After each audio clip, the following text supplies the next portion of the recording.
Bonjour à tous, bienvenue à cette présentation qui va parler de causalité et de statistiques, un amour pas si impossible que ça. Je m'appelle Denis Morel et je suis consultant-chercheur en IA à Wattpoint, ici dans notre antenne de Bordeaux. Et aujourd'hui, on va s'intéresser à la question suivante. Comment un effet de causalité peut être exprimé grâce à, d'une part, la robustesse des statistiques et d'autre part, grâce à la puissance du machine learning? Pour ce faire, on va aborder le plan suivant. D'abord, on va commencer par les origines, savoir pourquoi est-ce qu'on a eu besoin d'utiliser ces outils, en fait, pour traiter de la causalité. Ensuite, on va parler de théorie. On va regarder quels sont les grands outils du domaine qu'on appelle l'inférence causale qui ont été créés au fil de l'histoire pour répondre à ce besoin. Et enfin, en tout dernier point, on va parler de pratique. Là, je vous parlerai d'une mission qu'on a eu à faire à OnePoint et où on a dû parler de causalité et donc utiliser ce genre d'outils vraiment dans un cas pratique. Première partie, les origines. Historiquement, il a fallu traduire cette notion de causalité, en fait. On a essayé de traduire comment, mathématiquement, on voyait que X a un effet sur Y. On disait que X avait un effet sur Y lorsque, en fait, on avait cette inégalité. Lorsque la probabilité de Y, sachant X, est supérieure à la probabilité de Y, ça revient à dire que X nous donne une information sur Y, et donc il y a certainement un effet de causalité qui a un effet de X sur Y. Par exemple, si on prend cet exemple-ci, la probabilité que je sois à l'heure à ce talk, sachant que j'ai mis mon réveil, est en général bien supérieure à ma probabilité d'être à l'heure de façon générale. Il y a des cas comme ça où ça marche très bien, et il y a des cas où ça marche moins bien. Typiquement, ici, on a un cas où la probabilité de cambriolage, sachant que la personne cambriolée a mangé une glace, est supérieure à la probabilité que cette personne se fasse cambrioler de façon générale. Ça, c'est pas moi qui l'invente pour cette présentation, c'est un vrai effet causal qui a été identifié et qui sert d'exemple dans la communauté parce qu'il est assez représentatif en fait de ce qu'on appelle l'effet de corrélation illusoire. Ici, ce qu'il fallait voir, c'est qu'il y avait une troisième variable qui était la saison, tout simplement, donc ici l'été, qui va influer à la fois la variable cambriolage, en été, les gens sont plus dehors, il y a plus de cambriolage, et la variable glace, vous mangez plus de glace en été.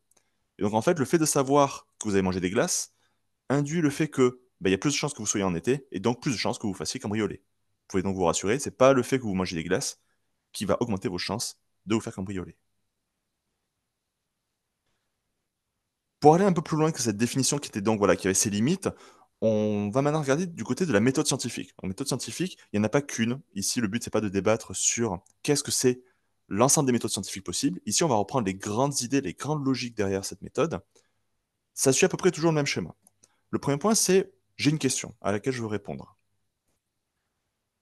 Le deuxième point, c'est sachant cette question, je vais définir une expérience qui va me permettre de répondre à cette question. Une fois cette expérience définie, je l'effectue sur typiquement un échantillon de population. Je récupère mes résultats, je les analyse, et de l'analyse de ces résultats, je peux déduire la réponse à ma question.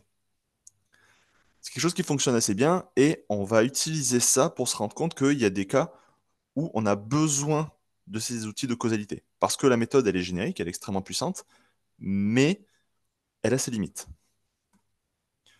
Typiquement, la limitation, elle intervient dans ce genre de cas. Si votre question, c'est la cigarette provoque-t-elle le cancer du poumon?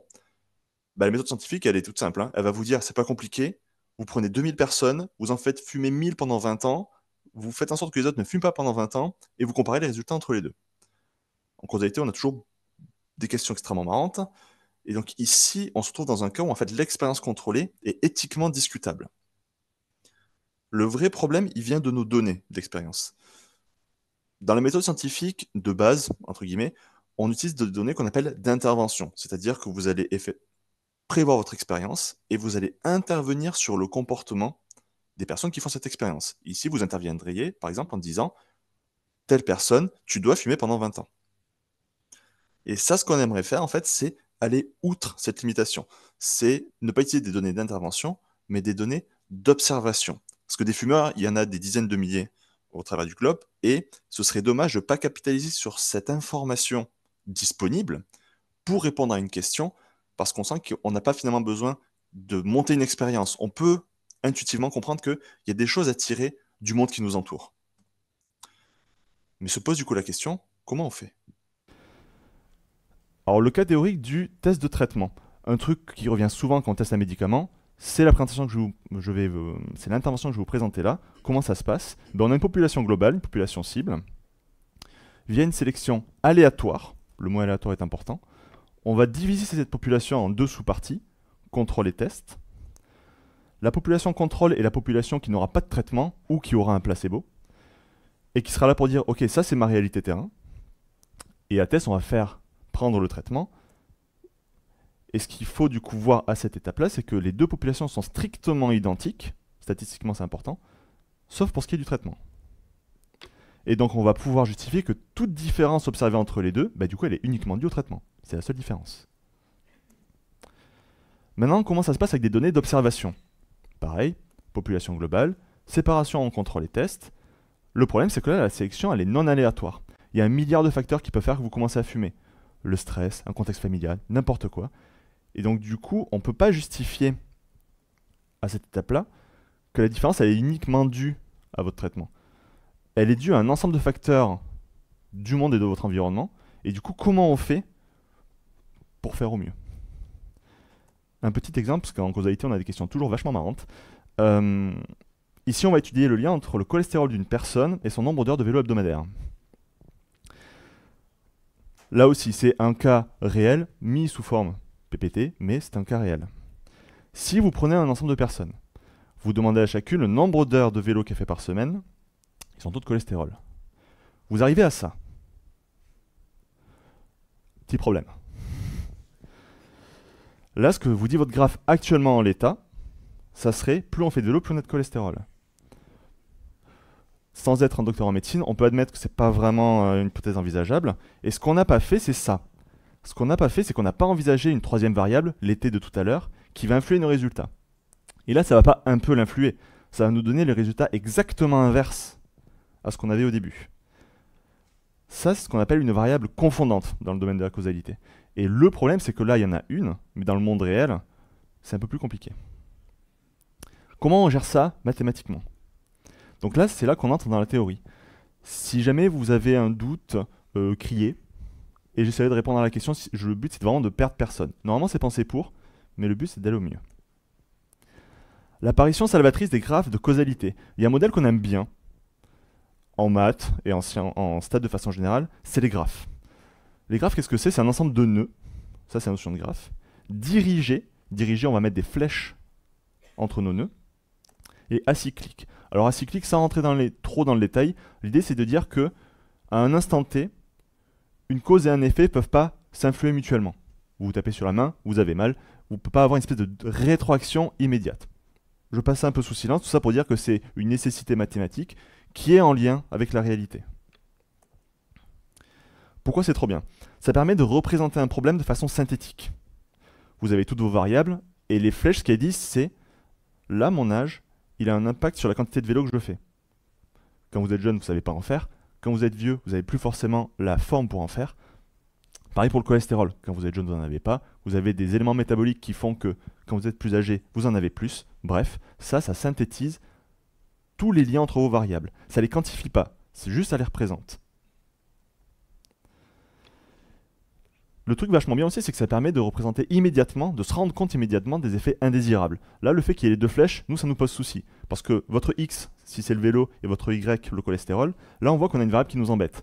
Comment on gère l'âge, ici? Comment on fait pour ignorer l'effet des interactions superflues?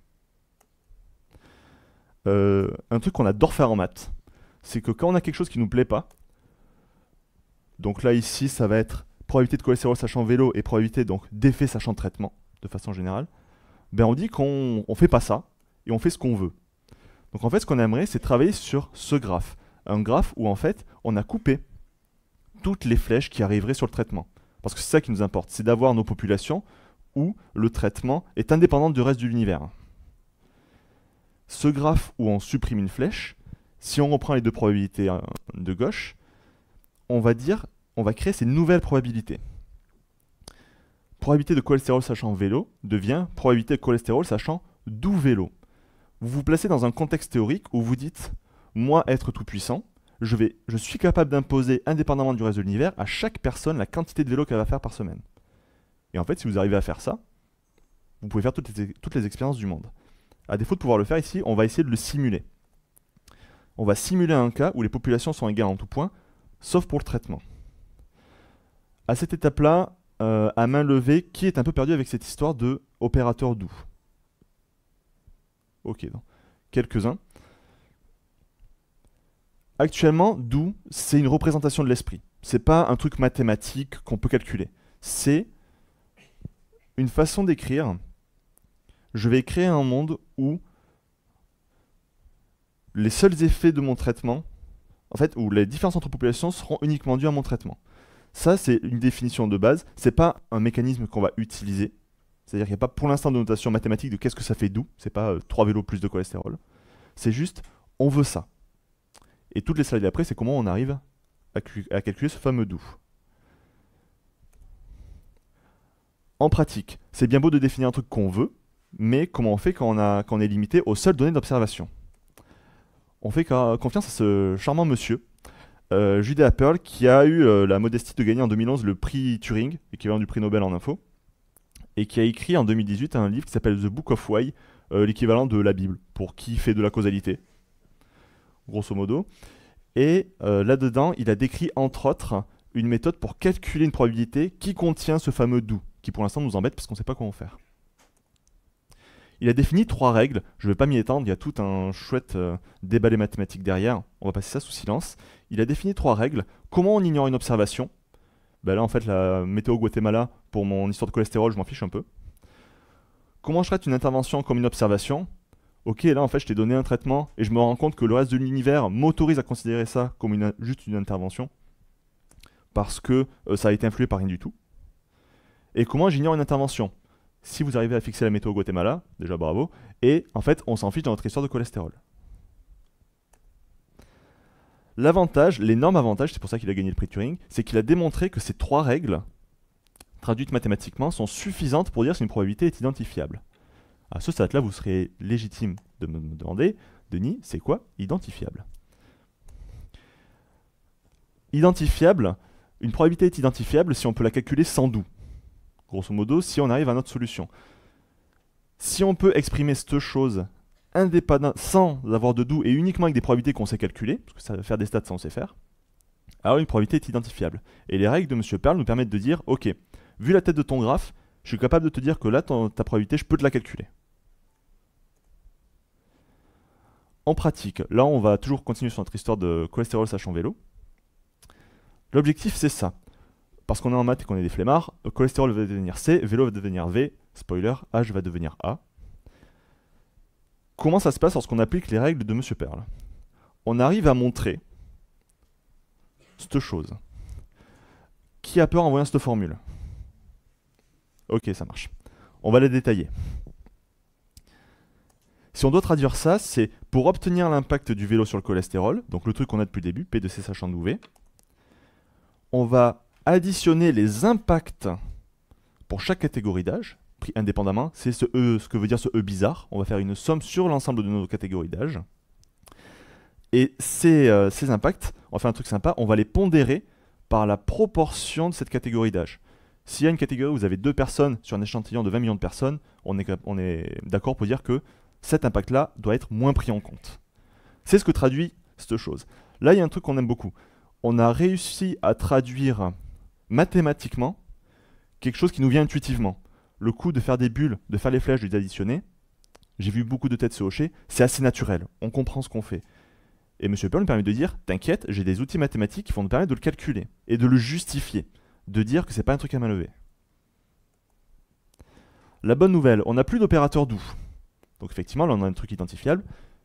Tout ce qui est à droite, c'est des probas et probas à papa, des trucs qu'on fait depuis des années.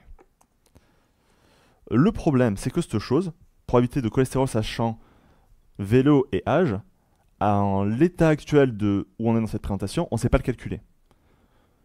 P2A c'est facile, probabilité d'âge, vous prenez les proportions de chaque catégorie d'âge, vous l'avez facilement. Ça, on ne peut pas le faire. Et on peut d'autant moins le faire qu'on a peu de données. Ce qui est un problème récurrent typiquement en médecine, vous n'allez pas avoir 1 milliard de personnes, 1 milliard de candidats qui vont vous permettre d'avoir une vérité sur quelle est la probabilité d'avoir un tel taux de cholestérol, sachant toutes les combinaisons possibles de vélo et d'âge. Comment on estime une densité de probabilité? Vous n'aurez peut-être pas manqué de remarquer que depuis le début je parle de stats, mais pas de machine learning, et c'est dans le titre de la présentation. Il fallait bien qu'on en parle un moment. Ça, c'est la page Wikipédia franco-belge sur l'apprentissage automatique, le petit nom français du machine learning. Alors, pour le bien-être des yeux des personnes au fond de la salle, il y a un truc là-dedans qui nous intéresse. Je vais donner un léger indice subtil pour voir qu'est-ce qu'il faut qu'on regarde. Ce qui a marqué ici subtilement, c'est comment estimer une densité de probabilité. Même pas comment, c'est l'apprentissage automatique, le machine learning nous permet de le faire. Et ça, c'est cool. Parce que l'essence même du machine learning, c'est de dire, j'ai un ensemble de données et je vais traduire via un modèle une généralité sur mon environnement, sur mon monde. Et ça va être vachement utile. Pourquoi c'est vachement utile? Parce que là, on va faire du machine learning, pareil, 101, c'est-à-dire qu'on va avoir nos variables d'entrée, notre vélo, notre âge.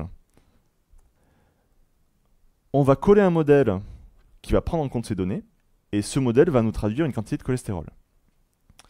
Ça, n'importe quel lib Python vous le fait, et c'est extrêmement facile à faire aujourd'hui. Ça, c'est trop bien parce que ça vous donne votre P de C sachant VA. Ça, vous le collez dans votre formule, et félicitations, vous avez votre P de C sachant d'UV. Youpi. Petit point qui me tient à cœur, on parle de machine learning, et j'ai mis volontairement un réseau de neurones parce que je suis un petit vicieux, mais il faut bien voir que le machine learning, c'est pas que des réseaux de neurones, surtout à l'heure actuelle, avec les LLM et les IAG. Les modèles que vous avez là, ça peut être n'importe quoi. Et ça, c'est extrêmement important parce que votre but en faisant de la causalité, c'est de comprendre. Et mettre un énorme modèle boîte noire pour un truc que vous voulez comprendre, c'est un peu compliqué dans le raisonnement. Témoignage, de base cette slide n'était pas là. Puis en vrai je me suis dit, allez, vous êtes obligé de m'écouter, du coup je vais en parler un petit peu. Les régressions linéaires c'est cool. Il y a tout un tas de problèmes aujourd'hui. En fait c'est un retour d'expérience plutôt quand on va chez le client. Il y a tout un tas de problèmes qu'on peut résoudre sans gros modèles. Et je parle même pas des réseaux de neurones, hein. Sans énormes modèles à base de milliers d'arbres, ce genre de choses. On a eu un cas client où en fait il voulait faire de la prédiction de charge serveur, basiquement. Donc lui, ce qui l'intéressait, c'était que ses serveurs ne crachent pas. Parce que si le serveur allait au-delà de 100% de charge, le serveur crachait et toutes les applications qui étaient liées crachaient avec. On a fait des gros modèles à base de Random Forest, pour ceux qui connaissent, des gros modèles extrêmement robustes, qui sont réputés, qui gagnent plein de prix, ce genre de choses. Et le modèle était au mieux médiocre. Nous disait des trucs qu'on savait déjà.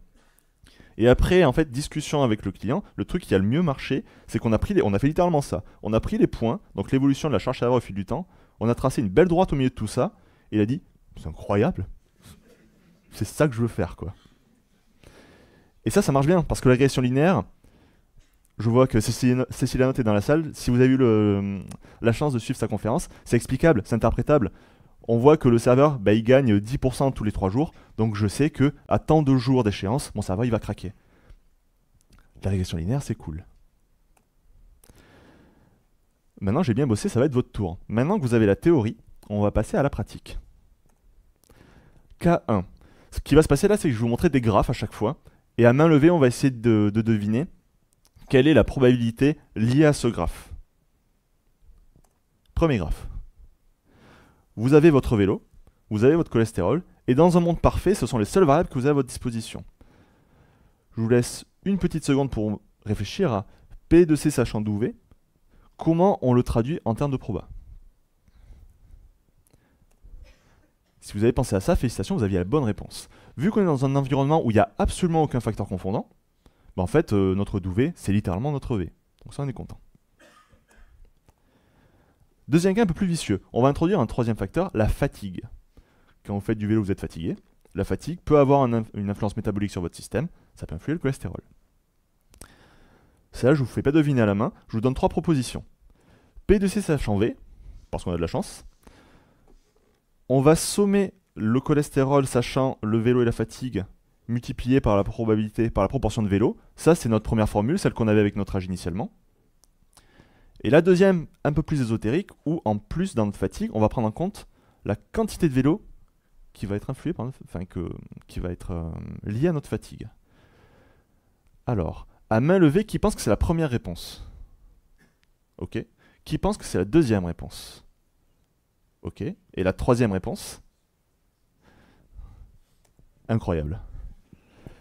Bravo à ceux qui ont trouvé. Effectivement, il y a un sens de flèche qui va de vélo vers fatigue, alors qu'avant on avait fatigue vers vélo, s'il fallait représenter le même graphe. C'était le petit piège, j'avoue. Vous en faites pas, le suivant est... Voilà, celui-là c'était un peu le vicelard, le troisième un peu plus facile. Dernier cas, je vais vous demander d'étudier ça, s'il vous plaît. Pour ceux qui verraient pas bien, même problème. Je vais vous demander d'étudier l'impact de cette variable sur celle-ci. Avec quelques petits trucs autour.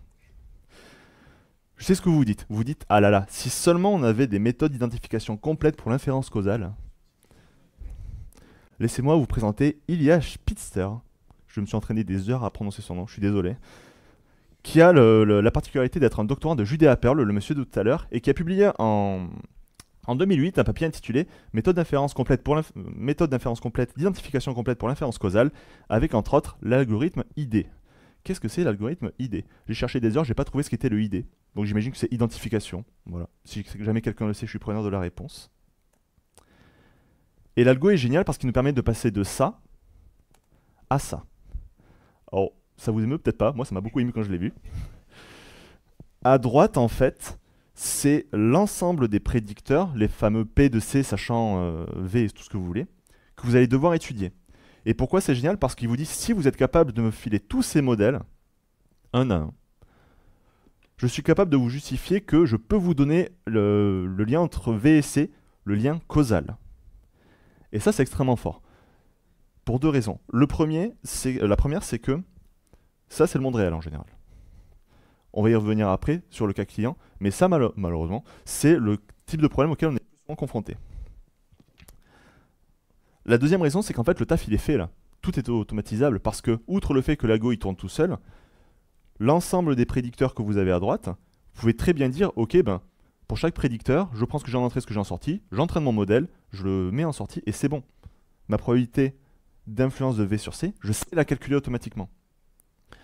Petit truc un peu sympa, parce qu'on aime bien comprendre ce qu'on fait, tous les modèles, déjà, vous pouvez de une analyser la complexité, est-ce qu'ils font sens pour vous, ce qui permet de traduire typiquement que votre graphe, ben, il n'est pas aberrant.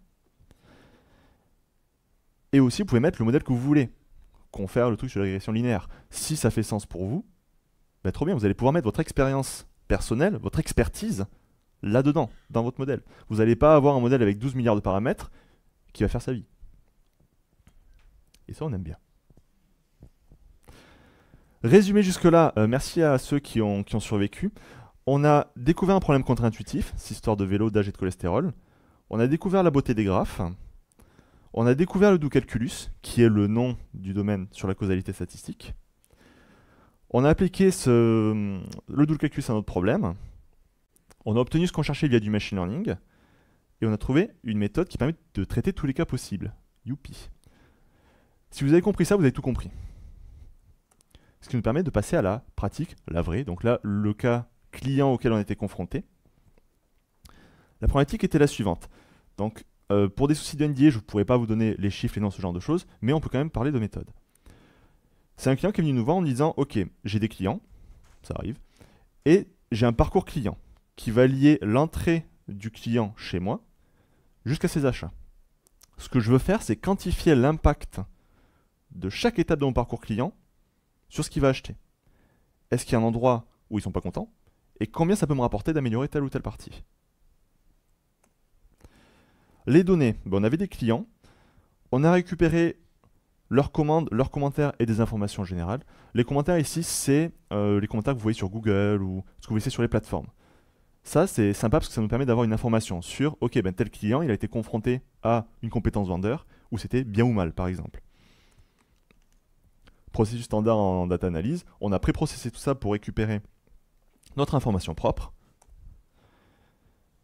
Et ensuite, on s'est posé des questions. La première question, c'est pour se concentrer sur une étape en particulier, donc une étape du parcours client. On peut, petit a, créer autant de labels binaires qu'il y a d'étapes et les ajouter au modèle, ou petit b, restreindre le jeu de données uniquement aux commentaires qui concernent cette étape. Vous avez vu qu'on avait des petites bulles, vélo, âge, tout ça. Le problème, c'est que jusqu'à présent, nos variables étaient continues. Une variable suffisait à tout décrire. Ma quantité de vélo, j'ai pas besoin de faire plein de labels. Elle évolue entre 0 et 10 000 heures par semaine. Là, le problème, c'est que nos étapes, ben, c'est des labels, quoi. C'est, est-ce que c'est l'étape 1, l'étape 2, tout ça. Et donc ça, le problème, c'est que Si on veut le traiter via un graphe, on doit créer autant de petites bulles, autant de nœuds qu'il y a de valeurs possibles pour les labels, et chaque valeur pourra prendre 0 et 1. Qu'est-ce qu'on a choisi? On a choisi ça. Pourquoi? Parce qu'on avait un problème d'explosion du nombre de variables. On passait d'un graphe où il y avait là 20 variables à un graphe où il y en avait 5000. Parce qu'il y avait énormément d'étapes, il y avait énormément de problèmes intermédiaires, et ça a beau être super le do-calculus, ça ne gère pas des graphes aussi complexes. Ou alors ça les gère, mais avec des puissances de calcul qui sont en fait complètement aberrantes. Donc en fait ce qu'on a fait, c'est qu'on a dit, ok, on prend le parti de dire qu'on va faire plein de petits sous-problèmes, où à chaque fois on va restreindre notre jeu de données au cas qui nous intéresse. Problème 2, comment on traite les variables qualitatives, les fameux trucs binaires. Créer autant de labels binaires qu'il y a de possibilités et les ajouter au modèle, ne pas prendre en compte la variable. Les deux. Ça aussi, si j'insiste autant sur ça, c'est parce que quand on présente des outils, je me suis rendu compte en stats ou en maths, il y a un côté un peu magique. Forcément, le présentateur qui vient vous voir, il est là pour vous montrer à quel point c'est trop bien. Quand on passe à la réalité, ça peut être un peu plus compliqué. Et il y a une grosse étape, une grosse emphase pour que la méthode fonctionne, qui consiste à juste comprendre ce qu'on fait.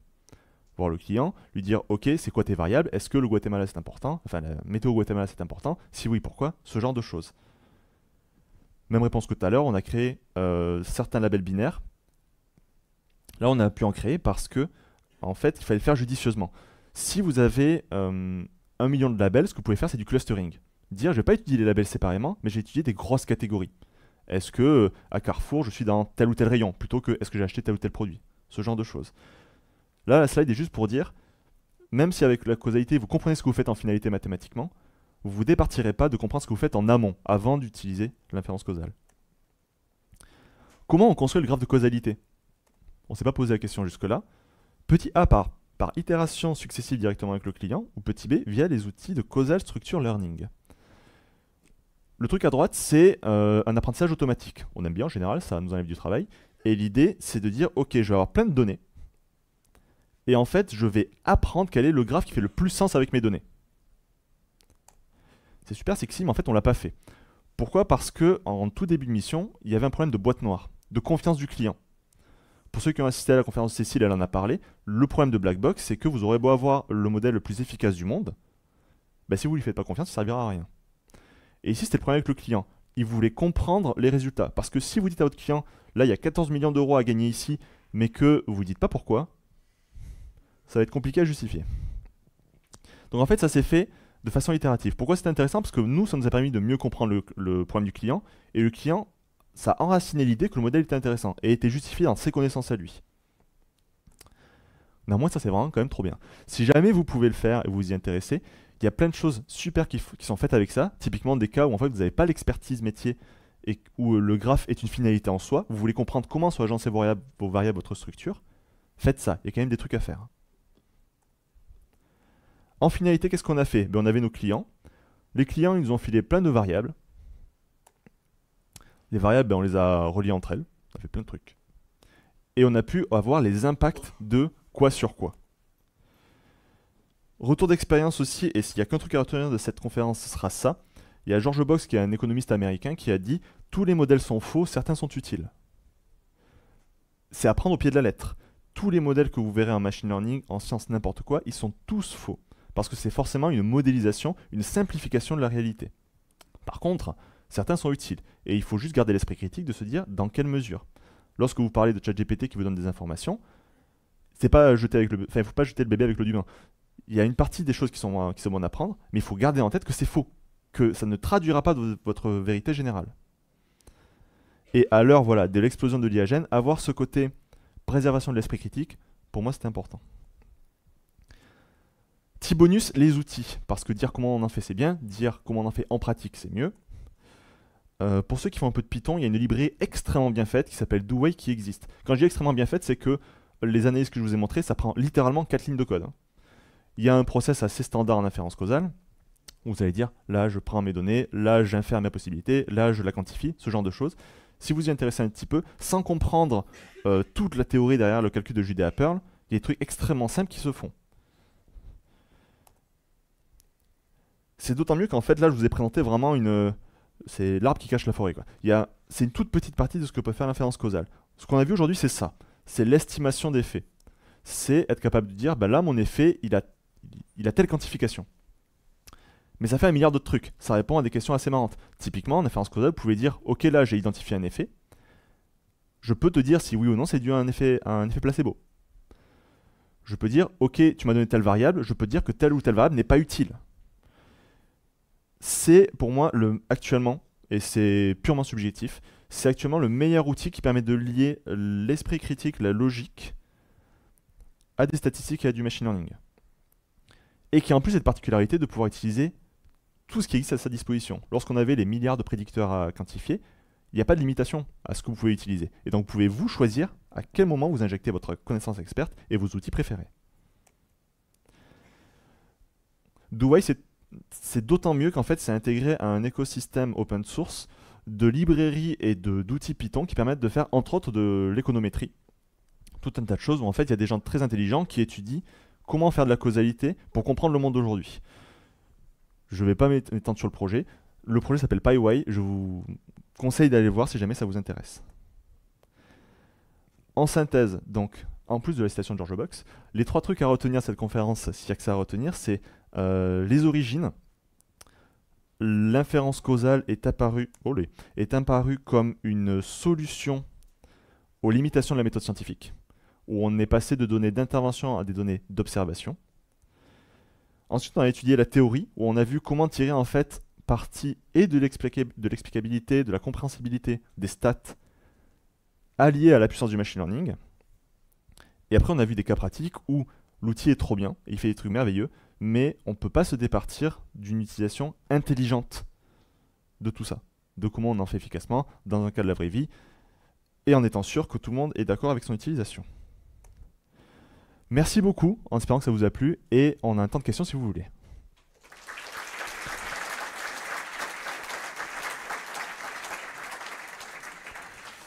Pour ceux qui n'auraient pas eu le temps, voici la salle avec le QR code. La présentation de Ferrer était volontairement courte par rapport au créneau. L'idée c'était de garder un temps pour les échanges parce que j'ai bien conscience que c'est un domaine nouveau et qui peut être assez intense, assez dodu. Donc si vous avez les moindres questions, n'hésitez pas. Oui.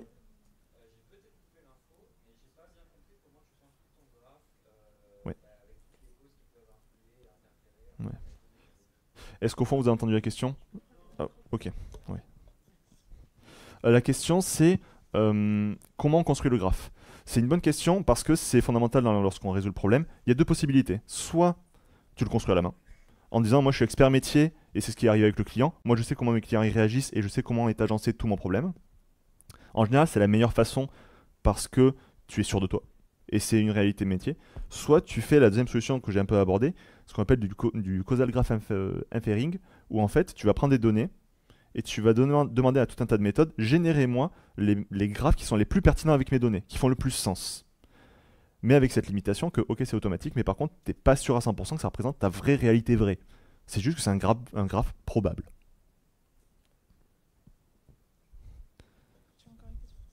Du coup, concrètement, ça passe par quoi? Tu fais des matrices de corrélation entre toutes tes variables pour savoir lesquelles sont à utiliser dans le graphe, c'est ça? Pour la deuxième Ouais. méthode, il y a tout un tas de méthodes. En gros, c'est la maximisation de vraisemblance, Ok. de vraisemblance statistique, par tout un tas de moyens. Mais le cœur, c'est de dire, ok, c'est ça le graphe le plus vraisemblable. Sans Ok. trop m'étendre pour être sûr que voilà, Ça marche. Trop ça bien, marche. merci.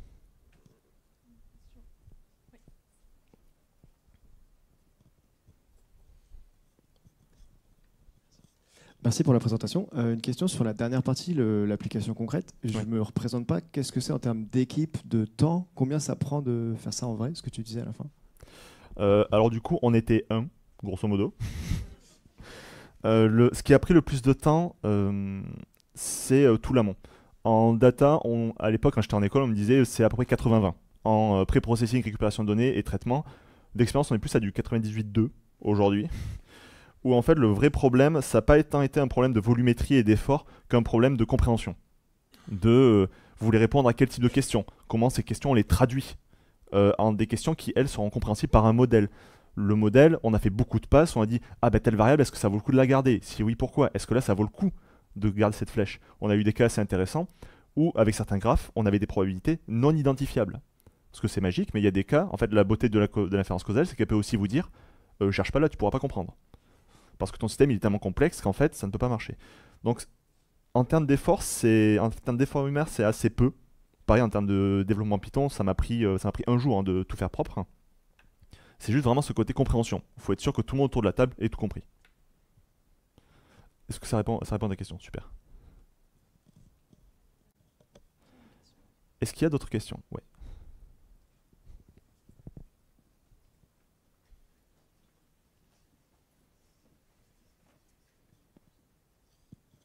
Ok. Ouais, donc, je ne suis pas du tout un spécialiste dans tout ça. Et c'est pour ça que l'inférence causale, bon, moi, c'est un peu la première fois que j'entends ces concepts. Du coup, la question, c'est où se situe l'inférence causale par rapport à l'IA, machine learning, data science? Alors, IA, machine learning et data science, l'inférence causale, c'est une partie de la data science. Ça utilise le machine learning qui lui-même contient l'IA. Et donc, ça utilise l'IA. C'est une sous-méthode. C'est vrai qu'actuellement, on parle d'IA comme un grand domaine. Ça tient en deux lettres, c'est propre, ça fait des jolis titres marketing. C'est un immense domaine qui recoupe plein de choses. C'est une sous-partie. Est-ce que ça répond à la question? Super. Est-ce qu'il y a d'autres questions?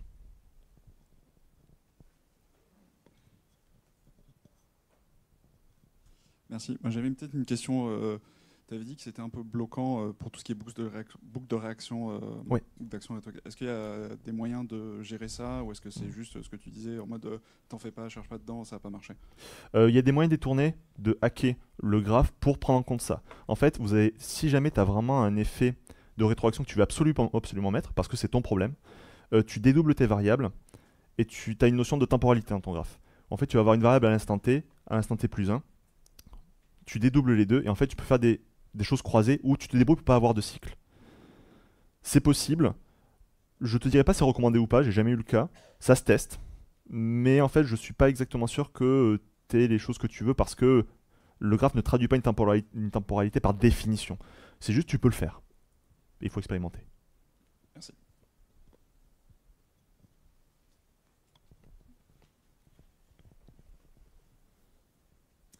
Merci. Moi, je suis très débutant avec tout ça. Historiquement, dans les papiers scientifiques, on a toujours vu variables contrôlées, par exemple l'âge. Du coup, comment ça se passait avant cette méthode-là? Est-ce que c'est un peu la même chose qu'ils faisaient et comment ça le faisait? On faisait fumer des milliers de personnes pour vérifier si ça marchait ou pas. Alors la question c'est comment on faisait pour tout ce qui était contrôle des variables. Une grosse partie, alors peut-être pour le contexte, à quel point est-ce que tu es familier avec la recherche scientifique, de façon générale? Casual. Ok. Un enjeu dont on ne tient pas trop compte dans la recherche, c'est la difficulté qu'il y a à définir une expérimentation, surtout en sciences sociales, et en médecine d'autant plus. En gros, pour TLDR, on faisait comme on pouvait. C'est-à-dire qu'on se débrouillait pour définir une expérience qui pouvait avoir une réalité, et qui était éthique, et qui utilisait les moyens à l'époque. Il y a eu des gros, là je digresse un tout petit peu, mais il y a eu des gros même des shifts de paradigme, même récents en fait, dans les quelques dernières années, où dans les méthodes d'analyse on n'était pas d'accord. On se rendait compte que les méthodes d'analyse qu'on utilisait étaient viciées et ne prenaient pas en compte certaines réalités statistiques, étaient biaisées en fait. Elles étaient trop bien parce qu'elles permettaient de répondre à 99,9% des cas, mais pour le 0,1% qui se vend comme étant de la réalité sur le monde, de la connaissance, de la recherche, c'était pas vrai, et il y avait mensonge.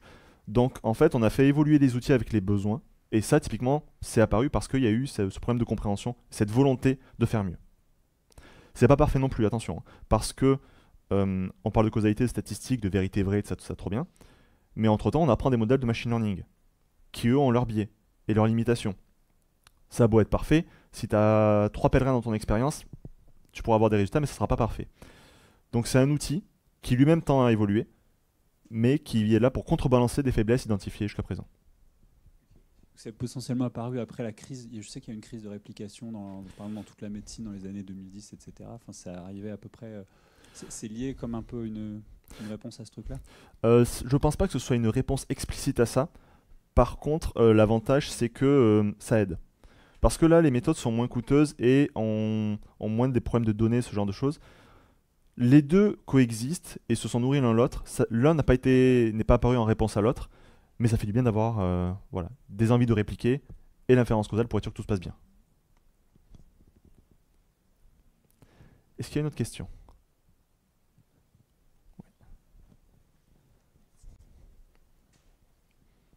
Il y a et des gens et des questions, je suis le plus heureux des hommes. Je vous le dis de suite.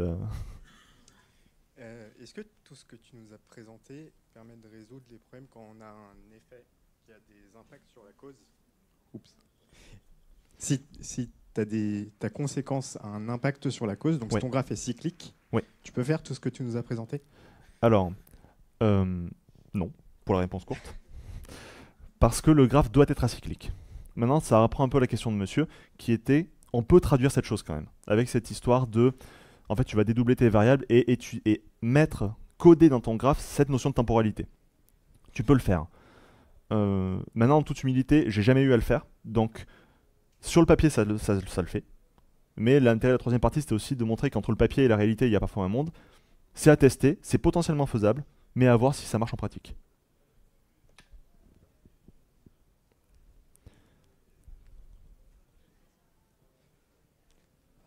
D'ailleurs, merci pour la présentation, c'est très enrichissant. Moi, j'ai une question un peu... J'ai bien aimé en fait le principe de déconstruire un peu ce modèle qui va nous permettre de faire des prédictions et tout ça pour pouvoir en fait voir en détail ça vient de quoi, en s'appuyant sur un expertise métier et tout ça.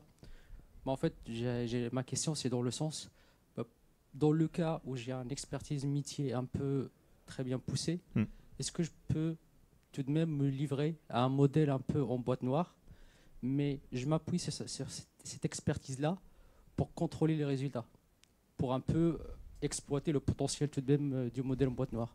Est-ce qu'il y a des méthodes un peu, en gros, qui sont en train d'être émergées dans ce sens-là? Pour tout bien comprendre, c'est si j'ai une expertise métier poussée, est-ce que je peux utiliser 100% de mon expertise métier poussée dans ces méthodes pour être sûr que tout se passe au mieux? En fait, c'est plutôt sur l'output.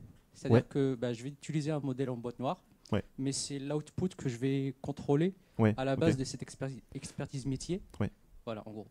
Ok. En un seul mot, oui. Ou tout du moins d'expérience, oui. Ce qui s'est passé et pourquoi dans la mission la méthode a été autant appréciée, c'est parce qu'on a quantifié les choses et le client a dit c'est trop bien parce que je reconnais ma vérité. Je sais que là, en fait, ça nous a permis de classer par ordre de priorité, grosso modo, les étapes clients.